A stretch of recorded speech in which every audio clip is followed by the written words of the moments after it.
Ողջույն։ Եկեք մի պահ միացնենք մեր երևակայությունը, պատկերացնենք, ինչ կլիներ, եթե Թուրքիայում ու Ադրբեջանում իշխանության գային Հայաստանի գործակալները։ Ինչ քայլեր կանեին նրանք հօգուտ մեզ եւ ի վնաս իրենց պետությունների։ Վստահաբար կկազմաքանդեին իրենց բանակն ու անվտանգությունը։ Ադրբեջանցի գործակալ ղեկավարը կանգներ կասեր Հայաստանի հետ հակամարտության էջը փակված է, Արցախը Հայաստան է եւ վերջ։ Կբանտարկեր այն բոլոր ադրբեջանցի պաշտոնյաներին, գեներալներին, ովքեր պատերազմել են Հայաստանի դեմ, հետախուզվում են, կդադարեցներ զենք գնելը, ասելով, թե զենքը նյարդայնացնում է հայերին։ Հայաստանի գործակալ Թուրքիայի ղեկավարը կփակեր բայրակթարների գործարանները, հայտարարելով, թե դա խոչընդոտում է տարածաշրջանային խաղաղությանը։ Անշուշտ կճանաչեր հայոց ցեղասպանությունը եւ կփոխհատուցեր, կվերադարձներ մեր պատմական հայրենիքը։ Տարբեր երկրներում ապրող թուրքերի մուտքը Թուրքիա կարգել էր, ովքեր Հայաստանի դեմ քարոզչություն, ակցիաներ են արել։ Ադրբեջանում մեր դրածոն կհաներ իր զորքերը Արցախից, կասեր դժգույն ու դժբախտ է, մեզ պետք չէ։ Կհայտարարեր, որ Ադրբեջանը ընդամենը 100 տարվա արհեստական ստեղծված պետություն է, իսկ Արցախն ու Նախիջևանը հայկական պատմական հողեր են։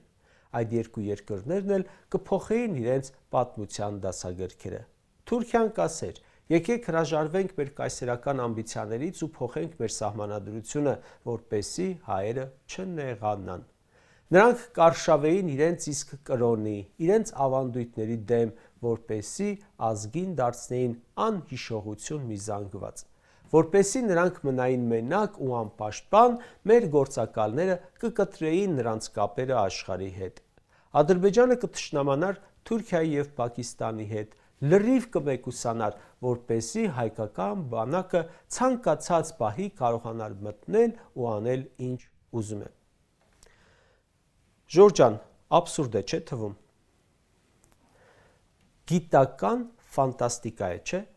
Շատ լավ հասկանում ենք, որ ոչ Թուրքիայում, ոչ Ադրբեջանում ժողովուրդն ու պետական ինստիտուտները նման ղեկավարի չէին հանդուրժի անգամ 1 ժամ, բայց մեր ողբերգությունն է, որ այս թվարկածս, որը մեզ համար ծիծաղելի կամ անհավանական է թվում թշնամու պարագայում, այս իշխանությունը արել եւ անում է մեր երկրի հետ։ Բաքվին ու Անկարային պետք էր ոչ թե Հայաստանի իշխանություն, այլ իրենց սեփական խոսնակները հայկական անձնագրերով, որ մեկ արդարացնեն հայկական հուշարձանների քանդումը, մեկ ժողովրդին վախեցնեն պատերազմով, մեկ հայկական կենսաչափական անձնագրերից խոսեն բացառելով մեր ազգային սիմվոլները եւ այլն։ Թշնամու գծի անթերի սպասարկում է։ Եթե թշնամին քաստինգ հայտարարեր Հայաստանը կործանելու լավագույն կառավարչի համար, ավելի լավին չէր ընտրի, քան Նիկոլն է։ Իդեալական գործիք են գտել։ Ադրբեջանը Ստեփանակերտում հայկական եկեղեցիներ է քանդել։ ՔՊԱ-ական Արսեն Թորոսյանն ասում է, Ադրբեջանը իր ինքնիշխան տարածքում ինչ-որ բան է անում։ Մեր եկեղեցին է քանդել։ Մեր պետության պաշտոնյան ասում է, իր տարածքում է, մեզ ինչ։ Սա ուղիղ մեղսակցություն է։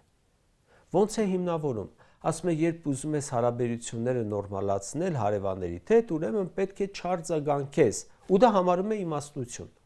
Եթե Ադրբեջանը հայկական եկեղեցին քանդում է, ուրեմն ոչ թե խաղաղություն կա, հարաբերություններ կան, այլ թշնամանք է, պատերազմ է, մշակութային ժառանգության ոչնչացումը հենց քաղաքական ուղերձ է։ Եթե քանդում են քո եկեղեցին, հենց դա արդեն թշնամական դրսևորում է։ Լավ, սրանք էլ ինչ են ստիպելու ժողովուրդը կուլ տա հանուն այդ չկարգավորվող հարաբերությունների։ 200 քառակուսի կիլոմետր օկուպացրել են, հետ չեն ուզում, որ հարաբերությունները իբր չփչանան։ 300,000 ադրբեջանցիների Հայաստանում բնակեցնելու ծրագրի դեմ չեն խոսում, որ չեղած հարաբերությունները չփչանան։ Իրենց վերաբերյալ վիրավորանքներին անգամ չեն արձագանքում, որ չփչացնեն այդ հարաբերությունները։ Վարդենիսում ու Ջերմուկում 2025-ին դիրքերը թշնամին զբաղեցրել, ամրացնել, չտեսնելու են տալիս, էլի որ թշնամին չնեղանա։ Լրագրողը հարցնում է. Դուք ասում եք խաղաղություն է, բա ոնց են դիրքեր դրել, Փաշինյանը պատասխանում է. Բա պատերազմի տեղյակ չեմ, կոնֆլիկտ կա, էսկալացիա կա, զոհեր կան, Այսինքն, քանի դեռ թշնամին Հայաստանի նվաճումը անում է առանց կրակոցի, ուրեմն խաղաղություն է ըստ Փաշինյանի։ Վաղ այդպես չկրակելով խաղաղ հանգիստ գալու են մեր տները մտնեն։ Ինչպես հիմա առանց կրակելու վերցնում են Սև լճի կեսը, այդպես էլ առանց կրակելու գալու են մեր երկիրը սարքեն Արևմտյան Ադրբեջան։ Կարդում եմ հիմա էլ իսպանական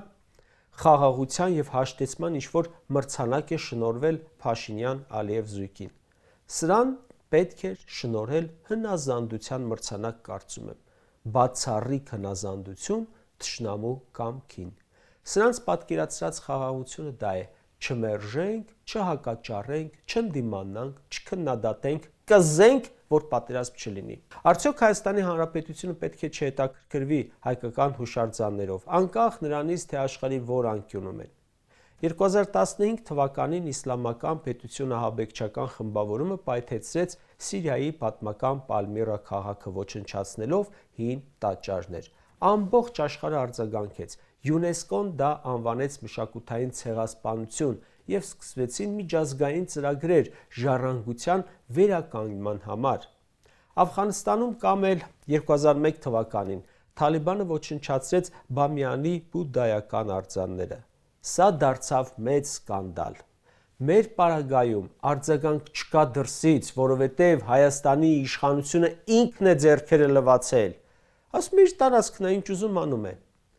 Պետությունները, երբ չեն վերահսկում տարածքը, միևնույն է չեն լռում, չեն հրաժարվում իրենց մշակույթից, չեն ասում դա այլ երկրի ներսում է, թող անեն ինչ ուզում են, էլ չեմ ասում, որ այս պարագայում դա հենց մեր հողի մեջ է գտնվում, օկուպացված։ Կարճ ասած, Ժորժ ջան, էլ ինչ պետք է անի այս իշխանությունը, որ հասկանանք, ում կողմից են ներդրված։ Ու այնքան բացահայտ, ինքնավստահ, որ անգամ ընտրությունների նախաշեմին չեն շեղվում կուրսից։ ՔՊ-ին ընտրել նույնն է, թե ընտրել ադրբեջանական գաղափարները, ռազմավարությունը, օրակարգը։ Հունիսի 7-ը թուրքական գերությունից ազատվելու ընտրություն է։ Նիկոլն ասում է. մենք մեր ժողովրդին առաջնորդել ենք դժոխքի միջով ու հասցրել ենք խաղաղ հանգրվանի։ Սրանք իրականում խաղաղությունից հանել են ժողովրդին, պետությունը ու տարել դժոխք։ Այս պահին մեր խնդիրը ավելի շատ Ադրբեջանը եւ Թուրքիան չեն, այլ Հայաստանի այս որակի իշխանությունը, խեղճացած, արժանապատվությունից զուրկ եւ սեփական արմատները ուրացող։ Լավ ո՞նց են կարողացել այսքան թրքասեր հավաքել իրար գլխի։ Մինչև չմաքրենք մեր պետական համակարգը այս օտարածին մարմնից, մենք ու երկիրը ուշքի չենք գա։